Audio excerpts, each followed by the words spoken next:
എൻ്റെ ജീവിതത്തിൽ ഞാൻ ഒരിക്കലും പ്രതീക്ഷിക്കാത്തൊരു സന്ദർഭത്തിലാണ് നിൽക്കുന്നത്. എൻട്രി ആപ്പിലെ സുജേഷ് സാറും സാറന്മാരും എല്ലാം കൂടെ എന്നെ കാണാൻ വന്നിരിക്കുന്ന സന്ദർഭമാണ്. എൻ്റെ 5 വയസ്സുള്ളപ്പോഴേ പപ്പ മരിച്ചതാ. ഗവൺമെൻറ് ജോലി വേണമെന്ന് എൻ്റെ മനസ്സിലുണ്ടായിരുന്നു.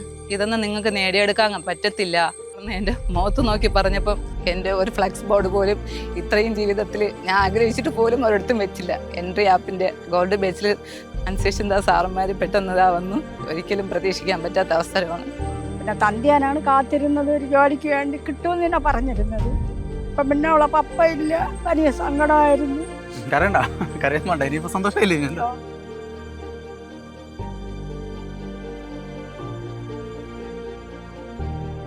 ഒത്തിരി സന്തോഷമുണ്ട്. സന്തോഷം കൊണ്ടാണ് കരയണേ, അല്ലാതെ സങ്കടം വന്നിട്ടല്ല, സന്തോഷം കൊണ്ടാണ്. ഇതുവരെയുള്ള ജീവിതത്തിൽ കുറേ അനുഭവിച്ചിട്ടുണ്ട്, ഇഷ്ടം പോലെ കഷ്ടതകളെല്ലാം പേറി ഇത്രയും നല്ലൊരു സന്ദർഭത്തിലെത്താൻ ദൈവം എൻ്റെ കൂടെ ഉണ്ടായിരുന്നു. അതോടൊപ്പം എൻട്രി ആപ്പിലെ അധ്യാപകരും എല്ലാവരും. സുജേഷ് സാറിൻ്റെ ഗോൾഡ് ബേച്ചിൽ വന്നതിന് ശേഷം തന്നെ ഞാൻ ഏകദേശം എഴുതിയ എല്ലാ ടെസ്റ്റിലും 60 മേലെ മാർക്ക് വാങ്ങാൻ തുടങ്ങി. ആദ്യം എഴുതിയതിന് എനിക്ക് ആകെ കിട്ടിയത് 3 മാർക്കാണ്. എൻ്റെ 18ാമത്തെ വയസ്സിൽ കല്യാണം കഴിഞ്ഞ് ഞാൻ ഇവിടെ വന്നതാണ്. കല്യാണം കഴിഞ്ഞ് വരുന്ന ഒരു കുട്ടിക്ക് പലതായിട്ടുള്ള മോഹങ്ങളുണ്ടാവും. അതിലൊന്നായിരുന്നു എൻ്റെ വീട്. ഞാൻ താമസിച്ചിരുന്ന എൻ്റെ വീട്ടിലെ വീടെന്ന് പറഞ്ഞാൽ പുല്ലുമേഞ്ഞ വീടായിരുന്നു. ആ പുല്ലുമേഞ്ഞ വീട്ടിൽ കിടന്ന് ഞാൻ ആഗ്രഹിച്ച ഒരു ടെറസ് വീടാണ്. പക്ഷേ ഇവിടെ എന്നെ കല്യാണം കഴിച്ച് കൊണ്ടുവന്നപ്പോൾ നമ്മളെ വീട് കുഞ്ഞു വീടായിരുന്നു. പക്ഷെ അങ്ങനെ നമ്മൾ ഇട്ടിരുന്ന സ്വർണ്ണമൊക്കെ വിറ്റാണ് വീട് വെച്ചത്. ഏകദേശം ഒരു 3 വർഷം കഴിഞ്ഞ് അതുവരെ ചേട്ടന് ജോലിക്കൊന്നും പോകാൻ ഒരു കുഴപ്പമൊന്നുമില്ല, ഒരു പ്രശ്നമൊന്നുമില്ല. പെട്ടെന്നൊരു വേദന വന്നായിരുന്നു വയറിൽ. വേദന വന്ന് ഞങ്ങൾ ഹോസ്പിറ്റലിൽ കൊണ്ടുപോയി.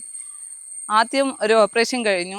ചേട്ടനാണെങ്കിൽ പിന്നീട് എണീറ്റ് നടക്കാനോ ദേഹമെല്ലാം നല്ല ചുമന്ന് കയറി, നല്ല വയറെല്ലാം നല്ല വീർത്ത് എന്ന് പറഞ്ഞാൽ ഏത് നിമിഷവും കൈവിട്ട് പോകാമെന്നുള്ളൊരവസ്ഥയായി.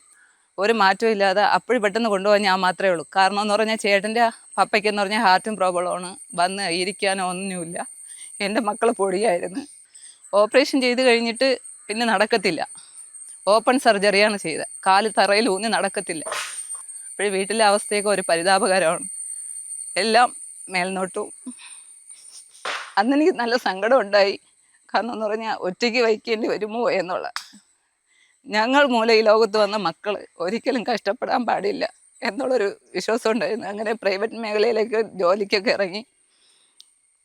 അവിടുത്തെ തുച്ഛമായ വരുമാനം കൊണ്ട് നമുക്ക് ഒന്നും നേടാനായിട്ട് സാധിക്കില്ല. എന്നാലും ചേട്ടൻ്റെ ഒരു നേരത്തെ ഒരു 10 ദിവസത്തേക്ക് തന്നെ 1500 2000 രൂപ വരെ മരുന്ന് വേണമായിരുന്നു. അങ്ങനെ 2-3 വർഷം വീട്ടിലുണ്ടായിരുന്നു. അത് കഴിഞ്ഞിട്ട് ചേട്ടനോട് ഈ ഒരു വലിയൊരു ഓപ്പറേഷൻ ആയതുകൊണ്ട് അവിടെ ഡോക്ടർമാർ പറഞ്ഞു, ഇനി ഈ തട്ടിൻ്റെ പണിക്ക് പോവല്ലേ, ഏതെങ്കിലും ചെറിയ തൊഴിലൊക്കെ കണ്ടെത്തി അതിലുള്ള വരുമാനത്തിൽ ജീവിച്ചാൽ മതി എന്ന് പറഞ്ഞാൽ അത്ര ശരീരത്തിൽ ഓപ്പൺ സർജറി ചെയ്ത് മാത്രമല്ല ഇംപ്ലാന്റ് ചെയ്തിട്ടുണ്ട്. എന്നിട്ടും ചേട്ടൻ ഈ ജോലിക്ക് ഇറങ്ങിയതിൻ്റെ പിറ്റേന്ന് ജോലിക്ക് പോയ സമയത്ത് ചെറിയൊരു കാലിൽ ഒരു കല്ല് തട്ടിയതേ ഉള്ളൂ. ആ കാലിന് ശക്തി ഇല്ലാത്തതുകൊണ്ട് കാലൊടിഞ്ഞ് അങ്ങനെ പ്ലാസ്റ്റർ ഇട്ട് വീട്ടിലായിരുന്നു. അപ്പോഴൊന്നും എനിക്ക് പഠിക്കാനുള്ള സമയമില്ല. പക്ഷേ എനിക്ക് ഗവൺമെൻറ് ജോലി വേണമെന്ന് എൻ്റെ മനസ്സിലുണ്ടായിരുന്നു. ആ സമയത്ത് ഞാൻ എൻ്റെ 35ാമത്തെ വയസ്സിൽ ഞാൻ വേറൊരു അടുത്ത് ഇതേപോലെ പഠിക്കാനായിട്ട് പോയായിരുന്നു. അപ്പോഴേ ആ സാറിൻ്റെ പേര് എനിക്ക് ഇപ്പോഴും ഓർമ്മയുണ്ട്. ആ സാറ് ഇപ്പോഴും ഞാൻ ജോലി ചെയ്യുന്ന ഡിപ്പാർട്ട്മെൻറ്റിൽ ഉണ്ടെന്നാണ് ഞാൻ അറിയാൻ കഴിഞ്ഞത്. സാറിൻ്റെ അതേ ഡിപ്പാർട്ട്മെൻറ്റിൽ തന്നെ എനിക്ക് ജോലി കിട്ടാൻ സാധിച്ചു. കാരണം എന്ന് പറഞ്ഞാൽ സാറിൻ്റെ പേര് ഞാൻ ഇപ്പം പറയുന്നില്ല, അവർ കേട്ടോണ്ടിരിക്കണമെങ്കിൽ അത് എല്ലാവർക്കും ഒരു ഇതല്ലേ. സാറ് പറഞ്ഞെന്ന് പറഞ്ഞാൽ 35ാമത്തെ വയസ്സിലൊക്കെ എന്ത് ചെയ്യാനാ, നിങ്ങൾക്ക് ഒന്നാമത് വന്നിരുന്ന് പഠിക്കാൻ സമയമില്ല, വീട്ടിലെ പ്രാരബ്ധങ്ങൾ എന്ന് പറഞ്ഞാൽ തൊട്ടടുത്തായതുകൊണ്ട് അവർക്കറിയാം വീട്ടിൽ ആരൊക്കെ ഉണ്ട്, എന്തൊക്കെ ബുദ്ധിമുട്ടുകളുണ്ടെന്ന് അറിയാം. എന്ന് പറഞ്ഞാൽ ഇരിക്കുന്ന കുട്ടികളെല്ലാം ചെറിയതാ. എൻ്റെ മക്കൾ അത്ര പ്രായം പോലും ഇല്ലാത്ത മക്കൾ വരെ ഉണ്ട്. അവരെ മുമ്പ് വെച്ച് ഇങ്ങനെയൊക്കെ പറഞ്ഞപ്പോൾ എനിക്ക് തന്നെ വിഷമമായി. ഇതൊന്നും നിങ്ങൾക്ക് നേടിയെടുക്കാൻ പറ്റത്തില്ല, നിങ്ങൾ ഇതിനെക്കാട്ടിയും ഈ ജോലി തന്നെ തുടരുന്നത് നല്ലതാണെന്ന് എൻ്റെ മുഖത്ത് നോക്കി പറഞ്ഞപ്പം ഞാൻ ചിന്തിച്ച ഒറ്റ കാര്യമുള്ളൂ എൻ്റെ മനസ്സിലുള്ള. ഇപ്പോൾ ഒരു സാറിൻ്റെ ഫ്രണ്ടിലിരിക്കുന്നത് എത്ര വയസ്സ് എന്നല്ല അവർ നോക്കേണ്ടത്. ഇപ്പോൾ 37 ആവാം, 36 ആവാം, 38 ആവാം, 18 ആവാം, 19 ആവാം. പക്ഷേ അവർ ചെയ്യേണ്ടത് എൻ്റെ സ്റ്റുഡൻറ്റ് എന്നാണ്. ആ ഒരു മനോഭാവത്തിൽ അവരെ പഠിപ്പിച്ചെടുക്കേണ്ടതാണ് എന്നാണ് എൻ്റെ ഈ ഒരു ഇത്രയും പ്രായം വെച്ചിട്ടുള്ള ഒരു അറിവ്. പക്ഷെ എനിക്ക് പഠിക്കണമെന്നുള്ളൊരു മനസ്സുണ്ട്, അതെനിക്ക് തന്നെ അറിയായിരുന്നു. പിന്നെ ഞാൻ അത് ഉപേക്ഷിച്ച് അത് ഞാൻ ഇതിൻ്റെ ഇടയ്ക്ക് 1 മാസം ഇറങ്ങിക്കഴിഞ്ഞാൽ ഇനി പഠിക്കാൻ പറ്റുമെന്നുള്ളൊരു ചിന്തയോടെ ഞാൻ പോയതായിരുന്നു. പക്ഷേ അത് ആ സാറായിട്ട് മതിയാക്കി തന്നു. പിന്നെ വീണ്ടും ഞാൻ പ്രൈവറ്റ് ജോബിന് പോയി. ഇതിൻ്റെ ഇടയ്ക്ക് ഞാൻ നേഴ്സിംഗ് പഠിച്ചു, ശ്രീരാമകൃഷ്ണയിൽ വർക്ക് ചെയ്യുന്നുണ്ടായിരുന്നു, 6 വർഷം കൊണ്ട് വർക്ക് ചെയ്യുന്നുണ്ടായിരുന്നു. തിരിച്ച് അതുവഴി എൻ്റെ പള്ളിയുടെ അടുത്തൂടെ വന്നപ്പം പള്ളിയിലെ അച്ഛൻ പറഞ്ഞു, പഠിക്കണം, പഠിക്കാതിരിക്കരുത്, നിനക്ക് കിട്ടും എന്ന് പറഞ്ഞു. വീട്ടിൽ വന്നിരുന്ന് ഞാൻ യൂട്യൂബൊക്കെ കാണുമായിരുന്നു. എല്ലാ സാറന്മാരെയും വീഡിയോകളെല്ലാം ഇങ്ങനെ നോക്കി നോക്കി പോയ സമയത്ത് സുജീഷ് സാറിൻ്റെ ഒരു മോട്ടിവേഷൻ വീഡിയോ കാണാനിടയായി. സാർ അതിൽ പറഞ്ഞു, നിങ്ങൾക്ക് 6 മാസം കൊണ്ട് വേണമെങ്കിൽ നിങ്ങൾക്ക് ജോലി പ്രവേശിക്കാൻ സാധിക്കും, പക്ഷേ കഠിന പ്രയത്നം വേണം, നല്ലതുപോലെ പഠിക്കണം. അങ്ങനെയാണ് ഞാൻ എൻട്രി ആപ്പിനെ കുറിച്ച് മനസ്സിലാക്കുന്നതും ഈ എൻട്രി ആപ്പിലേക്ക് വരുന്നത്. ആ എൻട്രി ആപ്പിൽ എൻ്റെ ഒരു പ്രത്യേകത എന്ന് പറഞ്ഞാൽ നമുക്ക് ഏത് സമയത്തും കാണാൻ പറ്റും. വീഡിയോ ക്ലാസ് ആയാലും റെക്കോർഡ് ക്ലാസ് ആയാലും ഏത് സമയത്തും നമുക്ക് കാണാൻ പറ്റും. ഞാൻ പഠിക്കുന്നതെന്ന് പറഞ്ഞാൽ ചിലപ്പോൾ വാഷ്റൂമിൽ പോകുമ്പോഴും ഫോൺ കൊണ്ടുപോകും, അതേപോലെ തന്നെ അടുക്കളയിൽ ജോലി ചെയ്യുമ്പോഴും ഫോൺ കൊണ്ടുപോകും. ഇന്ന സമയം എനിക്ക് കിട്ടാറില്ല. കാരണം എന്ന് പറഞ്ഞാൽ എൻ്റെ ഡ്യൂട്ടി എന്ന് പറഞ്ഞാൽ രാവിലെ 8 മണിക്ക് ഇറങ്ങിയാൽ വീട്ടിൽ തിരിച്ചെത്തുന്നത് 8 മണിക്കായിരിക്കും. നൈറ്റിന് പോയി കഴിഞ്ഞാൽ വൈകുന്നേരം 6 മണിക്ക് കയറിയാൽ രാവിലെ 8 മണിക്കേ കിട്ടത്തുള്ളൂ. അതുകൊണ്ട് ഞാൻ ഇവിടുന്ന് വണ്ടിയിൽ പോകുമ്പോൾ വീഡിയോ എടുത്ത് കാതിൽ വെച്ച്, എനിക്കൊരു ഹെഡ്സെറ്റ് പോലും ഇല്ലാതെ ഞാൻ വീഡിയോ ക്ലാസ് കേട്ട് ഞാൻ വണ്ടി ഓടിച്ചു പോവും, തിരിച്ച് ഇതിവിടെ വരും. പിന്നെ കേൾക്കുന്ന കാര്യങ്ങൾ ഞാൻ എഴുതി വെക്കാറുണ്ട്. എൻ്റെ ഒരു വർഷത്തെ ഒരു കഠിന പ്രയത്നം കൊണ്ടാണ് ആ ഒരു ഗോൾഡ് ബാച്ചിൽ കയറിയതിൻ്റെ പേരിൽ ഇപ്പം ഞാൻ ഗവൺമെൻറ് ജോലി ഒട്ടും പ്രതീക്ഷിക്കാതെ, ഒട്ടും ചിന്തിക്കാൻ പോലും, ഇതുവരെ ചിന്തിച്ചിട്ട് പോലും ഇത്രയും ഉയരത്തിലെത്തുമെന്നോ ഇത്രയും ഒരു ജോലി കിട്ടുമെന്നോ, എൻ്റെ ജീവിതം, എൻ്റെ മക്കളെ ജീവിതം എന്നിലൂടെ നല്ലതുപോലെ നിവർത്തിച്ചെടുക്കാമെന്നോ ഞാൻ കരുതിയതല്ല. അതായത് എൻ്റെ കുടുംബത്തിൽ തന്നെ ആദ്യത്തെ ഒരു ഗവൺമെൻറ് ജോലിയാണ്, ഇവിടുത്തെ പപ്പയുടെ കുടുംബത്തിലെ ആദ്യത്തെ ഗവൺമെൻറ് ജോലിയാണ്. അത് നേടാനായിട്ട് എനിക്ക് സാധിച്ചത് എൻട്രി ആപ്പിൽ വന്ന ശേഷം മാത്രമാണ്.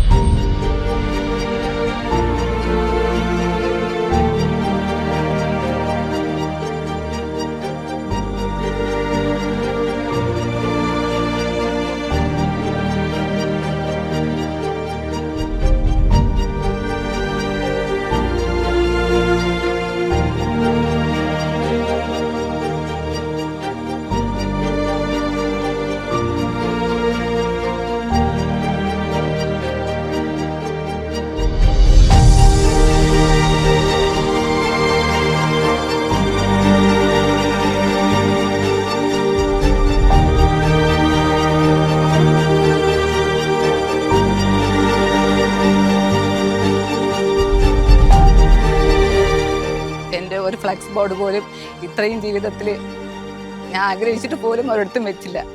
എൻട്രി ആപ്പിൻ്റെ ഗോൾഡ് ബാച്ചിൽ വന്ന ശേഷം അനുശേഷം സാറന്മാർ പെട്ടെന്ന് വന്നു. ഒരിക്കലും പ്രതീക്ഷിക്കാൻ പറ്റാത്ത അവസരമാണ്. അന്നത്തെ കാലത്ത് 10ാം ക്ലാസ്സിൽ നല്ല മാർക്കായിരുന്നു എനിക്ക്, എന്നിട്ട് പോലും ഒരു ബോർഡ് വെച്ചില്ല. കാരണം എന്ന് പറഞ്ഞാൽ ട്യൂട്ടോറിൽ പോകാൻ പൈസ ഇല്ല. എൻ്റെ അമ്മ മരവെട്ടിയാണ് ഞങ്ങളെ വളർത്തിയത്. എൻ്റെ 5 വയസ്സുള്ളപ്പോഴേ പപ്പ മരിച്ചതാണ്. ആഹാരം പോലും ഇല്ലാതെ വിഷമിച്ചിട്ടുള്ള സമയമുണ്ട്. അപ്പോഴേ 1 മാസമേ പോകുള്ളൂ. ഇപ്പം സ്കൂൾ തുറന്നാൽ 1 മാസം ട്യൂട്ടോറിൽ പോകും. അത് കഴിഞ്ഞാൽ അടുത്ത മാസം പോയി കഴിഞ്ഞാൽ ഫീസ് ചോദിക്കില്ലേ, അതോടെ വെച്ച് മതിയാക്കും. അതുകൊണ്ട് എൻ്റെ ഒരു ഫ്ലക്സ് ബോർഡ് ഒരിടത്തും വന്നിട്ടില്ല. അന്നേ ആഗ്രഹമായിരുന്നു റാങ്ക് നേടണം എന്നൊക്കെ. ഇപ്പം എന്താ നല്ല രീതിയിൽ വലിയൊരു ഫ്ലക്സ് ബോർഡിന് വരാൻ, എല്ലാവരും കാണാൻ വേണ്ടിയിട്ട്, എല്ലാവരും മുമ്പിൽ ഉയർന്നു നിൽക്കാൻ വേണ്ടി സഹായിച്ചത് ആപ്പിലാണ്. എല്ലാ അധ്യാപകരും അവരുടെ ക്ലാസ് എടുക്കുമ്പോൾ തന്നെ ആദ്യം ഒരു 5 മിനിറ്റ് നിങ്ങൾ നല്ലതുപോലെ പഠിക്കണം, നിങ്ങൾ പഠിച്ചാൽ പറ്റാത്തതായിട്ടൊന്നുമില്ല, നിങ്ങൾക്ക് ആദ്യം പഠിക്കുമ്പോൾ പാടായിട്ട് തോന്നും എന്നൊക്കെ പറയാറുണ്ട്. അത് തന്നെ അതുമല്ല, ടീച്ചേഴ്സ് വിളിക്കുന്നതെന്ന് പറഞ്ഞാൽ മക്കളെ, ഏകദേശമുള്ള എല്ലാ വീഡിയോകളും മക്കളെയും എന്ന് വിളിച്ചാണ് പഠിപ്പിക്കുന്നത്. അത് തന്നെയാണ് നമുക്ക് പഠിക്കാനുള്ള ഒരു പ്രയോജനം. നമ്മൾ ഇപ്പം ഇത്രയും വലുതായാലും നമ്മളൊരാൾ മക്കളെ എന്ന് വിളിക്കുമ്പോൾ നമുക്ക് അവരോട് സ്നേഹം തോന്നും. അതുകൊണ്ട് ഞാൻ പറയുന്ന ഒറ്റ കാര്യമുള്ളൂ, ഇഷ്ടപ്പെട്ട് പഠിക്കുക. പഠിച്ചാൽ തീർച്ചയായിട്ടും ജോലി ഉറപ്പാണ്. അത് ഞാൻ ഇതിൽ വന്ന ശേഷം എനിക്ക് മനസ്സിലായിട്ടുണ്ട്. അതുപോലെ തന്നെ എവിടെ പോയാലും ഇപ്പം നല്ല രീതിയിൽ പണ്ട് വേണ്ടാന്ന് പറഞ്ഞിട്ടിരുന്ന ഞങ്ങൾ ഇപ്പം ഇത്രയായപ്പം എല്ലാവർക്കും നല്ലൊരു സ്ഥാനം കിട്ടുന്നുണ്ട്. അതാണ് ഗവൺമെൻറ് ജോലിയുടെ പ്രത്യേകത. എല്ലാവരും ഇതിനു വേണ്ടി പഠിക്കണം, ഗവൺമെൻറ് ജോലിയിലേക്ക് വരണം, എന്നാലേ ഇതിൻ്റെ ഒരു മഹത്വം അറിയാൻ പറ്റുള്ളൂ. അതിലോട്ട് നിൽക്കുന്ന എനിക്ക് ഇപ്പം എല്ലായിടത്തും എവിടെ പോയാലും, പള്ളിയിൽ പോയാലും, എവിടെ പോയാലും, ഏത് സ്ഥാപനത്തിൽ പോയാലും, എവിടെ പോയാലും ഗവൺമെൻറ് ജോലിയുടെ പവർ അത് വേറെ തന്നെ. അപ്പം കുറേ കാലത്തെ കഷ്ടപ്പാടിന് ശേഷം ആ കഷ്ടപ്പാടൊന്നും ആരും അറിയിക്കാതെ എൻട്രിയിൽ ഗോൾഡ് ബാച്ചൊക്കെ എടുത്ത് ഇപ്പോൾ ആദ്യ റാങ്കുകൾ കരസ്ഥമാക്കി. കെയർ ടേക്കർ 1ാം റാങ്കും, ലാബ് അറ്റൻഡർ 2ാം റാങ്കും. എന്തൊക്കെയാണ് ഭർത്താവ് എന്ന നിലയിൽ നിങ്ങൾ നമ്മളെ നല്ല കാര്യങ്ങൾ മുമ്പോട്ട് പോയിക്കൊണ്ടിരിക്കും. ഇപ്പോൾ എന്തെങ്കിലും മാറ്റം തോന്നിയോ? മാറ്റമുള്ളു, നമുക്കിനി സന്തോഷമായിട്ട് ജീവിക്കാം. അവൾക്ക് വേണ്ടി നമ്മൾ നല്ല പ്രയാസം ഉണ്ടായിരുന്നു. അവൾ നേരം വെളുക്കുന്നേരം ഇരുന്ന് പഠിച്ചവൾക്ക് ഈ ജോലി കിട്ടിയതിന് വലിയ സന്തോഷം തന്നെ. പിന്നെ തന്തിയാനാണ് കാത്തിരുന്നത് ഒരു ജോലിക്ക് വേണ്ടി കിട്ടുമെന്ന് തന്നെ പറഞ്ഞിരുന്നത്. ഇപ്പം പിന്നെ അവളെ പപ്പ ഇല്ല, വലിയ സങ്കടമായിരുന്നു. കരണ്ട, കരയാൻ വേണ്ട, ഇനിയിപ്പോൾ സന്തോഷമില്ലേ? ഇനിയിപ്പോൾ വരും, പയ്യെ ജോലി ആയിട്ട് വരും. അപ്പം ഇരട്ടി സന്തോഷമായി. അപ്പോൾ ഈ ഒരു കുടുംബത്തിന്റെ സന്തോഷം നിങ്ങൾ കണ്ടല്ലോ. എന്തായാലും ഈ ഒരു കുടുംബത്തിലേക്ക് വീണ്ടും ഞാനൊരു വരേണ്ടി വരും. കാരണം ഇവർ രണ്ടുപേരും എനിക്ക് വാക്ക് തന്നിട്ടുണ്ട്. അടുത്ത LDC മികച്ച റാങ്കോട് കൂടി കരസ്ഥമാക്കുന്നതിൽ എനിക്ക് വാക്ക് തന്നിട്ടുണ്ട്. അതേപോലെ ഇനി നിങ്ങളുടെ അവസരമാണ്, നിങ്ങളുടെ വീട്ടിലേക്കും ഞാൻ എത്തും. ഓക്കെ, അപ്പോൾ അവിടെ കാണാം.